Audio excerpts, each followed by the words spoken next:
Hello everyone, I'm Jay. I'm Val. And we're here in St. Louis, Missouri at the Jefferson Barracks Telephone Museum. Bring! Val, it's for you. And we're going to show you different telephones from the 1800s all the way up to the 2000s. The night's young, it has just begun, as she puts her hand in mine. We wanna chase the night, wanna dance to the light, pull the stars from the sky, just two hearts running wild. Never sleep, never stop, as we shout from the top. We're gonna be two hearts running wild.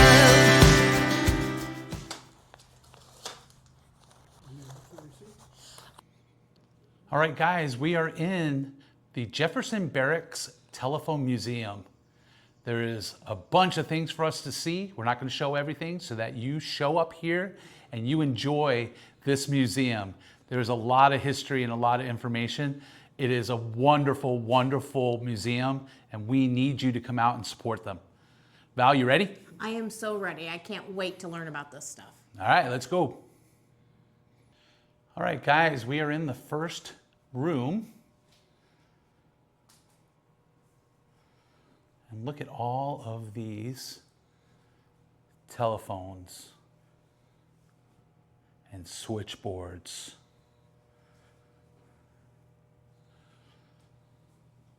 So up here, Val, we were told that these are the first telephones, 1800s. And the way that they worked was that they had multiple telephones, but one single line. So you might have like a business that had multiple offices.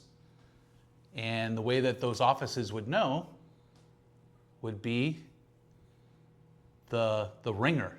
It would ring twice or ring once, or there would be some sort of pattern. Yeah, each office would have their own ringtone. And that's or how bells, and that's how they knew how to pick up the line. Now, in the early days for different small little towns, it was the same thing. So the police, the fire, probably the mayor's office, the undertaker, they would all be on the same line. And so we were told that if the undertaker's bells went off, everybody was on alert, wanted to know what was going on.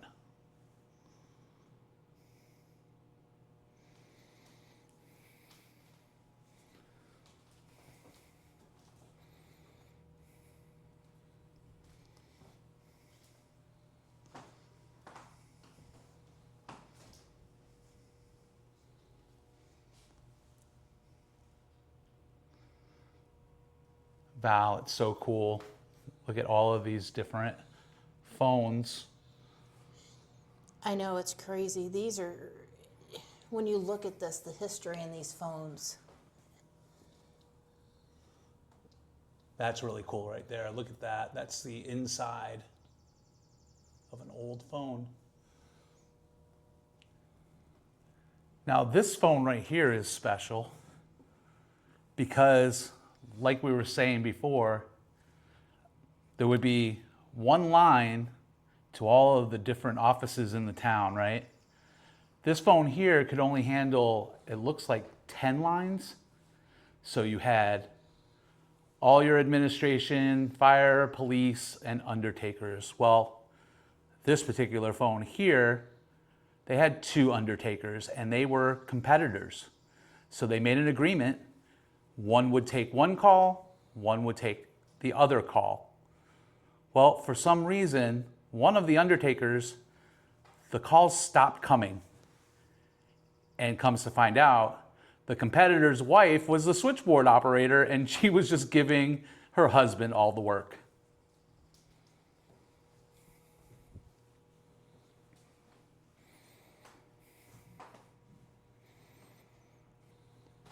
So this right here is really, really cool, Val.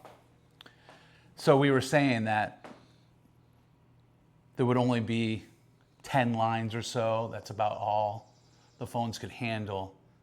Well, an engineering company figured out how to make a switchboard like this, an automatic switchboard, I guess. And this particular one here can do up to 125 lines. So guys, check this out. This is really crazy. So if Val picks up the phone, can you hear that? Can you hear that switch? Now Val, why don't you dial the phone number that's over here on the phone that is not on? Wow, guys, did you see that? That was the number 4. And that's how it knew how to get to the number 4. It would go up 4 spots. We couldn't really tell number 1. That was kind of tough. But 9 you'll definitely hear. Wow, did you see that? The 9?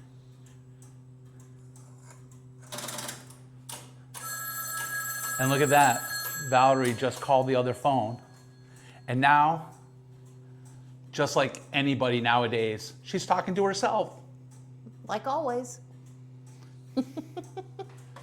How cool is that, though? They said there was a ton of these in the Exchange building. Just look at this right here.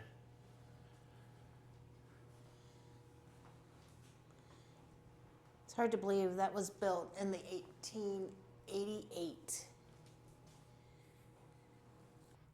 Well, AT&T was a monopoly at one time. It had all of the different lines and different phones. Yeah. This is really cool here. This is a payphone, but I'm going to show you an even cooler payphone in a second. But this one here is a little more advanced. This payphone here, when the coins were put into the phone, it generated different types of tones, and that's how they could count all of the money that went into the phone, so that they knew at a certain amount they could turn the line on. And hey, Jay, there's actually an example over here. Well, this one here, Val, this one is actually older. It's way older. But yeah, show the example and then I'll explain it. So you drop your coin in. Guys, did you hear that sound? It made a sound. It made a bell sound. This is a nickel. A different type of bell sound. And then your dime. 2 sounds. So the person on the other line would hear the bells and in their head would make sure that there was enough coins, and then they would open up the line. But they had to listen for the bells each time. That's crazy. And oh my gosh, look at these phones here. Who remembers having one of these phones? I know my house did. Yeah, this is the next wave of phones. We're talking about the rotary phone, right? And they were saying that, we'll go down here. So when you got your phone, you got a black phone with your original purchase. And with the black phone, you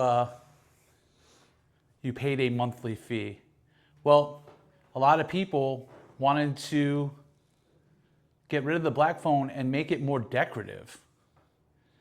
And so when they made it more decorative, they brought out a pink phone. That would be this right here. And then if you had a pink phone or a different colored phone, that was actually more money on your phone bill. And then if you had more than one phone in your house, each line you had was an additional cost. Yeah, and even if you had one of those long cords, everybody remember the long cords? Oh yeah. Right? That was also an additional charge. So as they went along, the phones got a little sleeker, They were still very decorative, but now they went with the phones on top.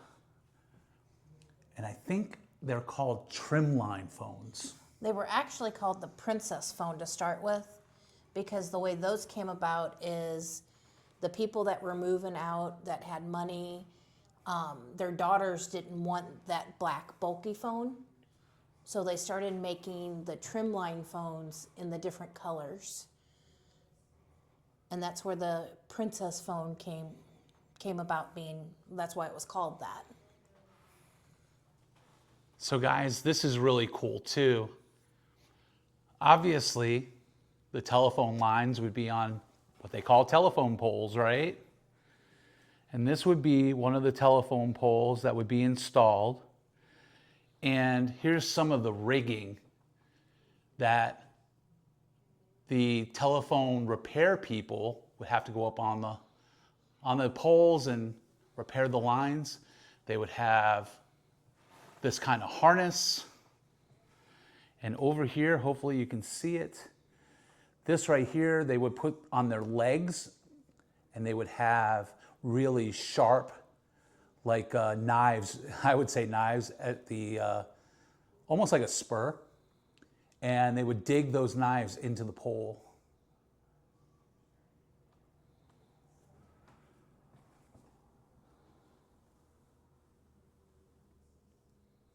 These signs right here were like warning signs for the people climbing the pole. The top one would say, only climb to a certain height, because it wasn't stable past that. And the other one would say, don't climb it at all.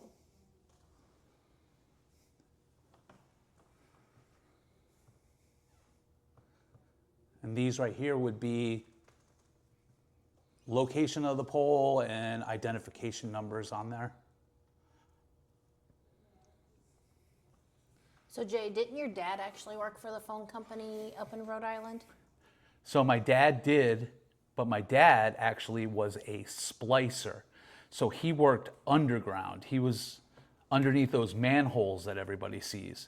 And he would make the connections there, and he would wire up businesses, and definitely wire up different cities and towns. Oh, wow.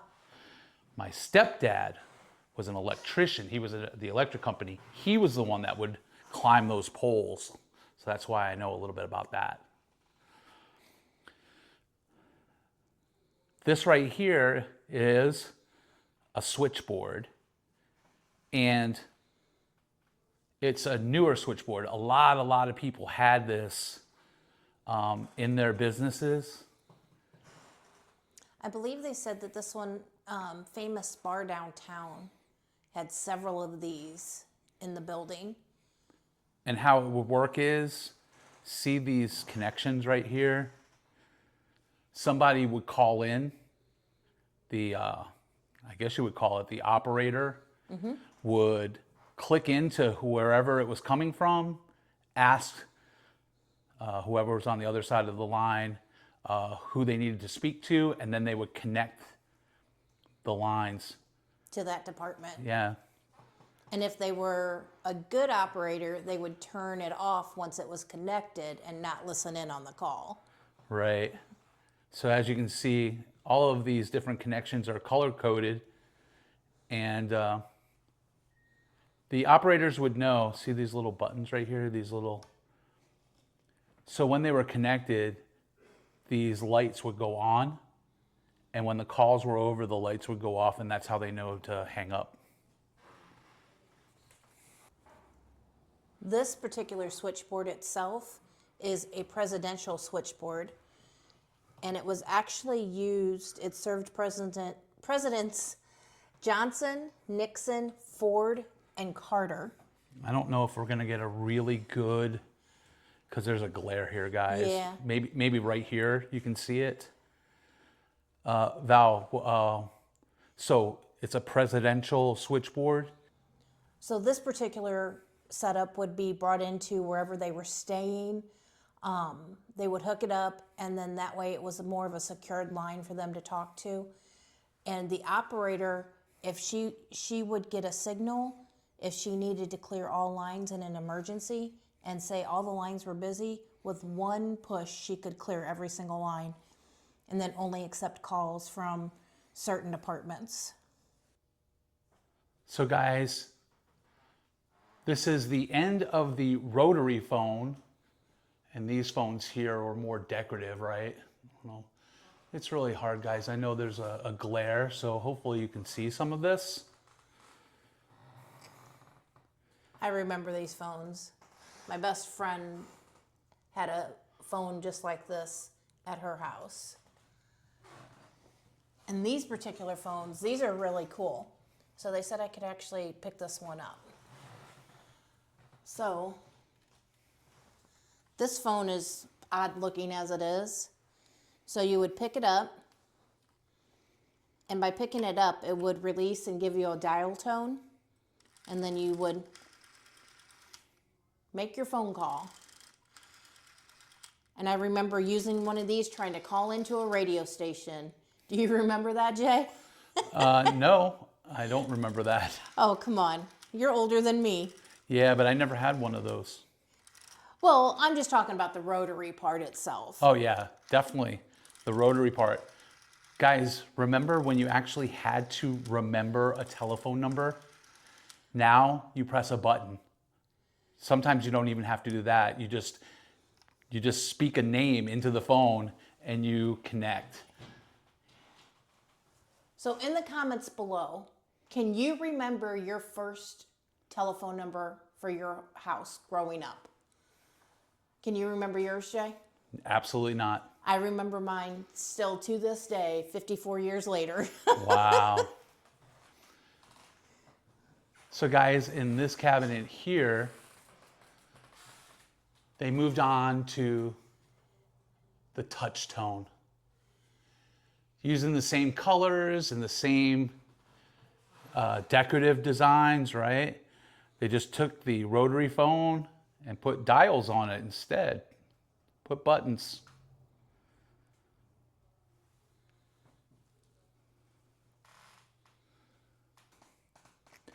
So Val, check this out. This was a telephone. It was one of the first telephones that you could see who you were talking to. It was a major fail. Do you know the reason why? Why was it a major fail? So it was a major fail because only a few places had this type of setup, and you would also have to be at another one of these terminals somewhere else. So unless you had access to another type of terminal, it didn't work. You couldn't talk to somebody on their regular phone and see them through the screen. It had to be two of these monitors hooked up together. So it kind of failed. And wasn't it like astronomical in cost to use them?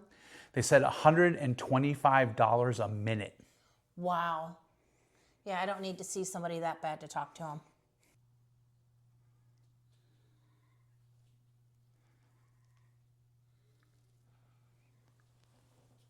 So Val, AT&T ended up breaking off into several different bells.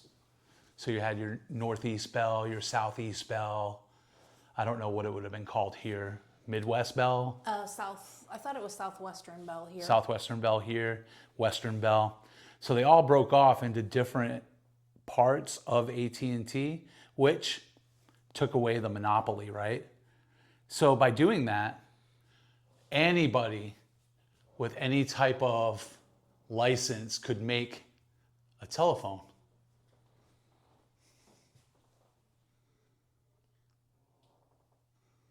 Look at that, Winnie the Pooh. Look at that goofy one right there. Pillsbury Doughboy.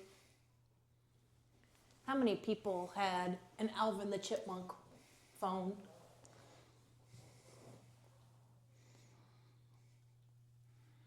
Now we're getting into probably the 90s, right? Look at that, Bart Simpson. I had that Garfield phone. I remember that one.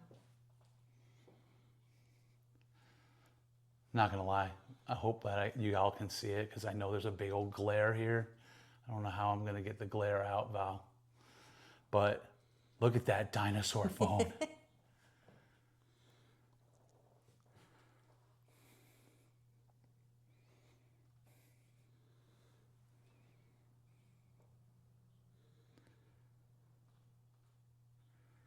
So awesome.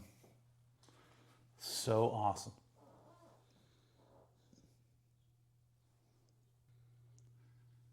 So guys, on this wall here, this would be all of the nautical phones. And they would just use the regular commercial lines. But this phone here is interesting. Hey Val, why don't you try to answer the phone here? Let me see if I can remember. So this particular one would be on any of the naval ships or any of the ships.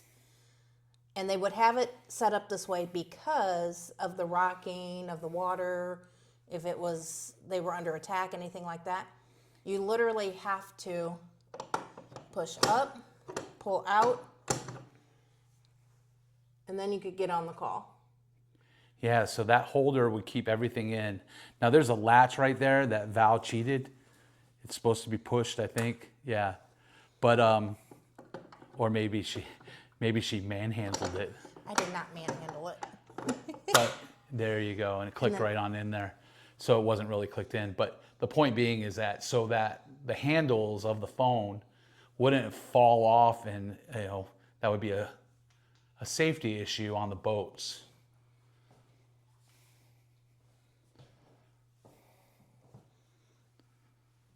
And these would be more of what you would find out on the field. Yeah, these are military phones here.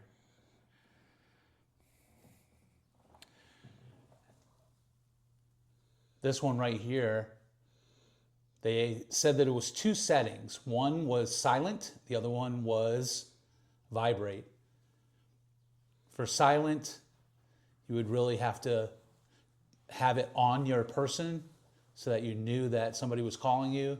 For vibrate, it was a little bit better, but yet if you were 5 feet away, you wouldn't be able to hear the phone.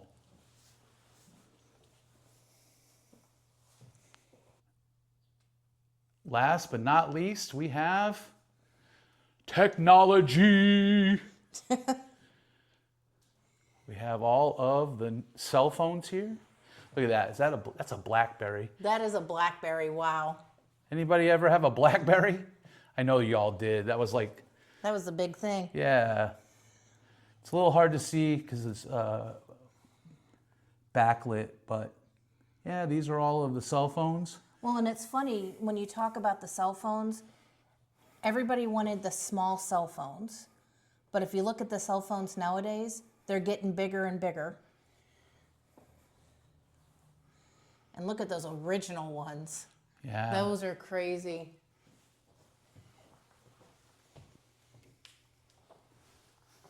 Who remembers these? And it's heavy as all get up. Well, it was called a brick phone. Do you know why? Because it weighs like a brick? Somebody was telling me that this was like the chic thing, and back in the day, the people who had some money, they would get into their convertibles, and then they would just put those things up to their ear just to feel cool and have some status. And they were acting like they were talking because it cost so much to talk on them. So guys, you have to come out to the Jefferson Barracks Telephone Museum. This is a hidden gem. Don't sleep on this. You got to come out. You got to take the tour, ask for Craig. He'll give you the full tour. Now for us, he gave us the quick tour, but we wanted to film and show you what was in the museum.